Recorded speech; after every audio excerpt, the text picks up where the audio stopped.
Terima kasih Anda masih bersama kami dalam Aceh hari ini. Dan saudara, ratusan barang bukti sejumlah tindak pidana dimusnahkan Kejaksaan Negeri Aceh Besar pagi tadi. Selain dibakar, barang bukti sejumlah tindak pidana yang telah berkekuatan hukum tetap ini dimusnahkan dengan cara dilarutkan dengan cairan alkohol. Ratusan paket sabu dengan total berat 298 gram merupakan barang bukti yang dimusnahkan di kantor Kejaksaan Tinggi Aceh pagi tadi. Selain sabu, tim jaksa Kejaksaan Negeri Aceh Besar juga memusnahkan 85 telepon seluler dengan berbagai merek.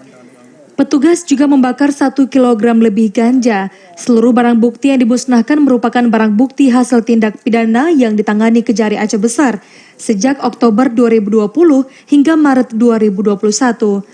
Seluruhnya dimusnahkan karena telah berkekuatan hukum tetap atau ingkrah. Hingga kini kasus penyalahgunaan narkotika dinilai masih mendominasi sejumlah penanganan perkara di Kejari Aceh Besar. Tapi tidak terlalu banyak, hanya sekitar 30 gram untuk sabunya, tapi untuk ganjanya sekitar 200 gram. Itu. Tapi kalau perkaranya jumlahnya bersama perkaranya. Narkotika masih mendominasi, Pak. Narkotika masih mendominasi. Jadi perkara kita tuh 70% hampir narkotika. Selain narkotika, barang bukti yang dimusnahkan juga hasil kasus perkara kanun hukum jenayat. Sementara beberapa barang bukti juga dilelang dan menjadi pemasukan negara bukan pajak. Pemusnahan ini merupakan pemusnahan barang bukti pertama yang dilakukan Kejari Aceh Besar di tahun 2021.